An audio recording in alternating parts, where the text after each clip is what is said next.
Hey, we're back.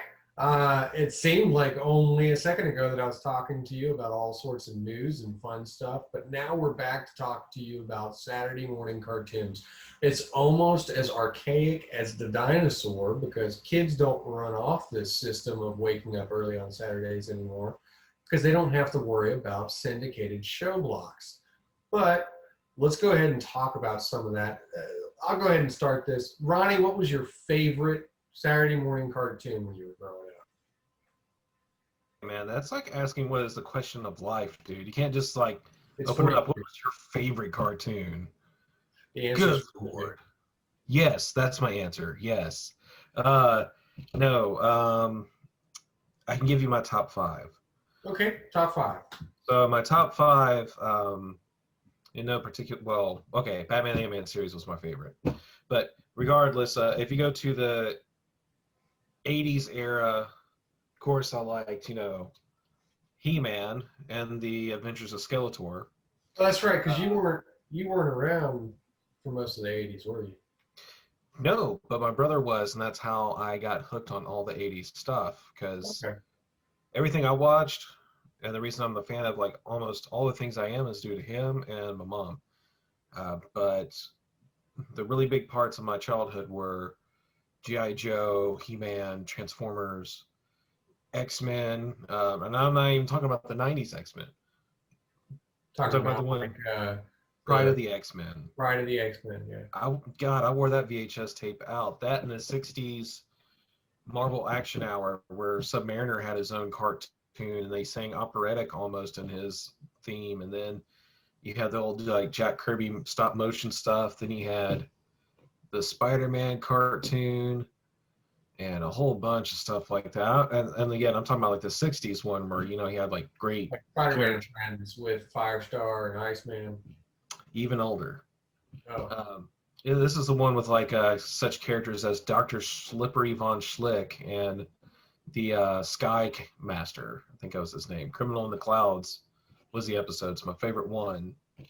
I have really fond memories of that. But man, I just love like cartoons, just period. I mean, GI Joe, Transformers, all that stuff. And then when you get to the '90s, of course, Batman, Superman, Justice League, the X-Men, Iron Man, Fantastic Four. After you get past the first season. Um, well, the Iron Man show was one of my faves, but you had to get past the first few episodes because they were pushing mhm. in that Force Works business at the time. So Yeah, yeah. I didn't like. Also, didn't like their U.S. agent costume they had. That thing looked weird. Um, that was a U.S. agent. I was like, good lord, this man looked like a knockoff of Nemesis Enforcer from GI Joe. I was like, come on, man. But could have just called it the West Coast Avengers and moved on. But yeah, um, well, John, you were around for the inception of cartoons. Yeah, I was born well before Saturday morning cartoons were a thing. So I did what live through it, so I appreciate it. you live you were born, you went to Nam, you came home. Yeah, yeah, I was a full-grown man, but Saturday mornings, there's something special about that. Wake up What early, were some of you your know. favorite things to watch when you were coming up? Well, it wasn't again when I was coming up because I was a full-grown man in the early '80s. Is when I first encountered the Saturday morning When they blocks. introduced the syndicated Saturday block. Yeah, and like like Spider-Man, like Amazing Friends, Iceman and Firestar. I think it was Firestar, was it? It yeah. was, Yeah, it yeah. was her introduction. Like she did not exist in comics at the time. I didn't know any of this at the time, uh, but she later would go on to become a comic book character. Pretty Uh, big deal too. Yeah. So and the DuckTales, ah, what's Darkwing Duck. Ninja Turtles, Oh, Darkwing Duck. Like there's, yeah. Saved by the Bell isn't a cartoon, but it was also a part of that block, and I ended up watching that more than my fair share. Oh, that was when I turned Oh it yeah. off. I was hooked. I was hooked. I was hooked on. The only time that I knew, see, when I was a kid, the only time I knew that it was over, like I woke up. Well, generally speaking, I slept on the couch. Uh, so every Friday night I'd go to sleep. I'd tune out as soon as Mary Tyler Moore threw her hat in the air because that was Nick at Night. And she'd throw her hat in the air. She made it after all. Okay, I can go to sleep. and I'd wake up early in the morning and fix a big old bowl of cereal, sit in front of the TV, and then that's when they had, GI Joes, Transformers, Yeah, I love all that. Thundercats, Ninja Turtles, and then as soon as Hulk Hogan showed up, I knew it was over. I was eating cartoons. It was WWE time, or what was it back then? It was WWF. Yeah, WWF. So as soon as he showed up, it was always about Hulk Hogan fighting this guy named Vader at the time. So it was just over. Yeah. We had to go out and do stuff. So that was just the end of my day. And then I had to go outside and pretend to shoot things. Yeah, it's sad that we don't have that anymore. Kids don't. Well, I've actually implemented more than once in my household. See, so I understand that there's Netflix and all this sort of stuff, but I woke up the kids and I told them it's Saturday morning cartoon time. So we had to sit there. You couldn't just binge watch because that's not how Saturday morning cartoons work. You don't get to binge watch. So we went through one episode of the new Transformer series they had for Netflix exclusive. That's good. One episode of the Thundercats remake that I have on Amazon Prime. And then we also did an episode of, my daughter convinced me to do an episode of Naruto. So we watched an episode of Naruto. And I allowed that into the Saturday morning cartoon block because it's really good. But I just felt like that's quality time you can't replace. You wake them up early. The day begins early. It starts on a happy, fun note. So I think whether the TV channels, because everything's evolved so much, whether they're going to force us into a syndicated block or not, we ourselves should still continue that habit, that nature of tradition, watching. Like start a tradition. Yeah, that's American. That's like instead of having it like forced upon us, like a tradition forced upon us, like just network television blocks Right. where you had to be at a certain place at a certain time to watch the show that everyone's going to watch and be talking about. I think it's nice if like kind of like with watching a show like The Boys, which I've been getting into. It's nice if all our friends watch it together, Right. And it's a good tradition to start ourselves. It gives us something to talk to each other about and share. And also we have like, the same reason that we no longer have a Saturday morning cartoons anymore is also the reason we're able to have a superhero morning show if we want, or we can have like a show about this or that, and we can like make our own block and make that a tradition for us and our family or friends. So it's a double-edged sword too. Well, I think that's a good way to do things. I mean, when I was coming up with Dan, he and I watched a lot of the same shows, and we would talk about it we were little kids, so we didn't just call each other on the phone or anything, or instant message each other or whatever it was that it hadn't come out yet. But as soon as I'd go over to his house or he'd come over to my house, and we were playing with all of our new toys and action figures and whatnot. It was like, oh man, were you watching Beast Wars? What's your favorite Beast Wars character? He was on Ketor big time. I was Rat Trap because we're all going to die. And we watched a lot of Reboot with Bob from the internet. Yeah, I remember that. Was a really cool show. I never watched it though. I couldn't get past the CG at the time. Like I don't know. It did not appeal to me. Especially by the time that they got to the season where it was like, it was about to leave America and they were going to finish it up in Canada or whatnot. But they were in the internet. They had left the mainframe and gone to the internet, and things got really gritty. Oh, that sounds actually pretty cool. I might go back and revisit that and watch it through like different eyes. One of the shows that I want to mention that I slipped my mind for some reason is actually my favorite show from that era. It was the real Ghostbusters. I have a lot of fond memories of that, and it's a quality show, like for a Saturday morning cartoon show. No, it was great, and I remember when they actually would use the Stay Puft Marshmallow Man as an ally.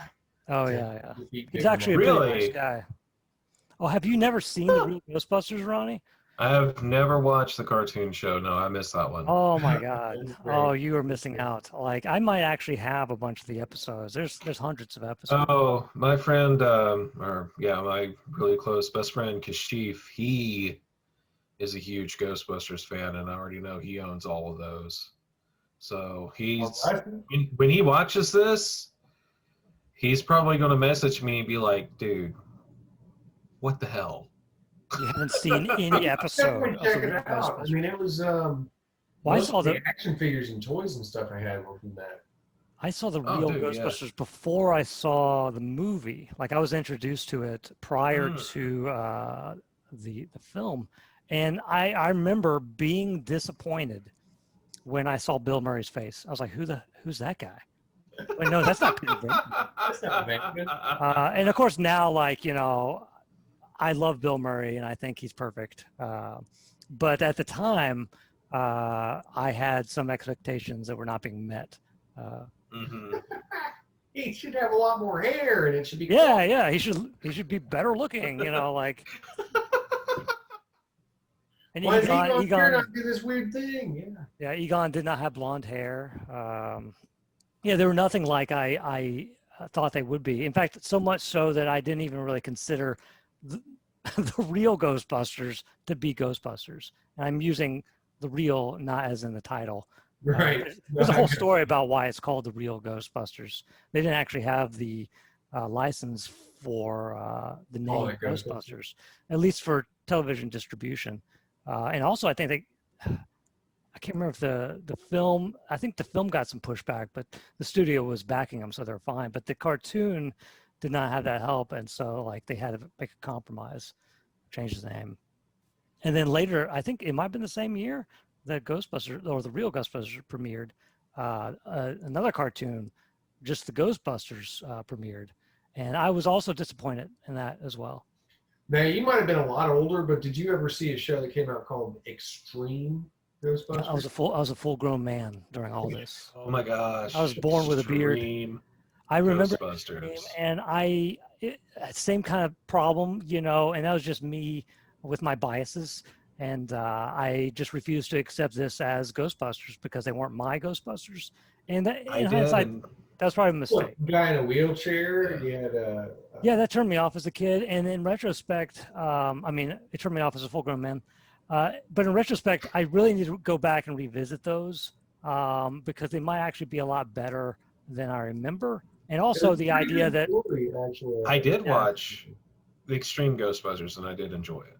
Yeah, the idea that I didn't like a character because he was in a wheelchair. I'm actually kind of ashamed of that now. That idea, you know. Well, you should be more ashamed if you force yourself to like it just because you should feel bad for yourself. Well, I mean, I'm not gonna, you know, say, you know, tell people that they should force themselves to like it. But like they should look at it from that perspective, you know, like, you know, why, you know, what if I was in a wheelchair and I'm seeing this character for the first time, like somebody that represents me, reflecting back at me, like on screen as a major character. And that would be a big deal, you know, like if I was wheelchair bound and I'm watching all the Planeteers were in a wheelchair. Yeah. Or I don't remember Professor Xavier, you know, that except for the X-Men where somebody was stuck to a wheelchair. Yeah, I think it's something that most people don't think about because most people don't have that experience. Right. And so like, you know, they see like a white guy who's a superhero and they're like, they imagine themselves as that superhero. But like, you know, if you're in a wheelchair or like, you know, there's something about you that is not like represented on screen, it's hard for you to like, you know, like. Now I have to say this in contradiction to that, and maybe I'm wrong, maybe I'm crazy, but I personally have had to wear eyeglasses for a very long time. Yes, you might have noticed that I do. Yeah, and also as a younger person, I had a lot of teeth problems. I had to have a lot of headgear put on. I got that. I had the headgear. Speech impediment classes and all sorts of stuff. Now, when I watched the TV, if somebody had shown up with eyeglasses and braces and a speech impediment, I wouldn't have felt like I was being represented. I would have felt made fun of. I rather wanted to see a person who I wanted to be, not what I was. That makes sense. You know? Well, like, you know, if the guy who showed up with glasses was being made fun of and wasn't like the main character, and he was like a side character and typecast as like a dork or the smart guy, then I can see your point. But if he shows up and he's like the main guy and he's a badass, you know, like, then I could see like you're just, point to that Clark Kent Superman. yeah. I didn't want to be Clark Kent. Clark Kent showed up with glasses. I liked him when he pulled the glasses off and became Superman. It was the ability to shed the things that I didn't like and move into a surreal, almost demigod status. Is that do you have problems with your eyes now? Or are you wearing contacts or? No. Well, personally, I have a very low prescription now. The only reason I even wear them is because of a slight astigmatism. So anybody that even puts on glasses, whether they have prescription or not, are going to realize it's a very weak prescription that I wear. But I am very attached to wearing them. I catch glare off the lighting whenever I wear them, so I take them off. But other than that, I wear them pretty much 24/7 because it's almost a I don't know, like a safety blanket in a way. Mm-hmm. Like they're there. I feel better when they're there. I feel almost like a naked mole rat when they're not there. Yeah, So it's weird. Same. I don't feel I without them. I don't feel cooler without them. I rely upon them, I guess, a lot, which is strange for a person that just said, I wanted to see this person evolve past having these things. Wearing the Superman shirt, no less. Wearing a Superman shirt, though. Well, yeah, you can't wear your glasses now because you had to wear the eyepieces. He was stuck in those, so I kind of like that, but it was glorified. It wasn't like playing, you know. I guess maybe if they had a character show up that was like gonna pilot one of the Voltron lions, but they had to be in the Voltron lion because they couldn't use their legs or they had some sort of a disability. That could be cool. It's just, I never thought about it in the way where I wanted to see somebody suffer. Yeah. Yeah. I gotcha. Me personally. But like specifically to Voltron, I think that one of them did have eyeglasses. Yeah, Pidge. Yeah, Pidge. Of course, he's the short one.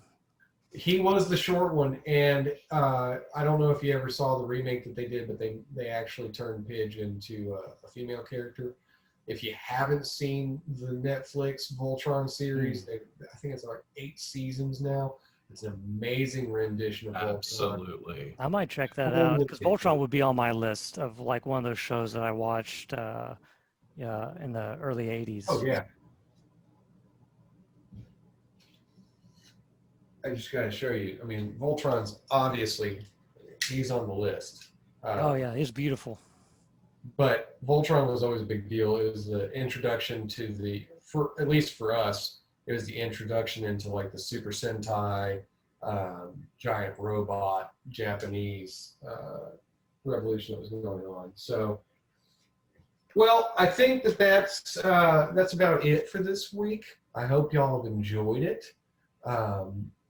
And I think that everybody should go ahead and, like we said, go ahead and start a new tradition. Go ahead, wake your kids up. Watch some cartoons with them every Saturday. Eat some Fruit Loops or Cocoa Puffs, whatever you're into, and just have a nice old-fashioned Americana Saturday morning cartoon family time. Remember, your traditions are what you make of them. Your life's what you make of it. So focus on being like Bill and Ted and making a positive impact on the world, having some silly, goofy fun. And until next time, this is my crew at Turn the Page, John McClay and Ronnie Shanks. Thank you for joining me again. And I am Tony Stevens signing off. And until next time, keep on keeping on.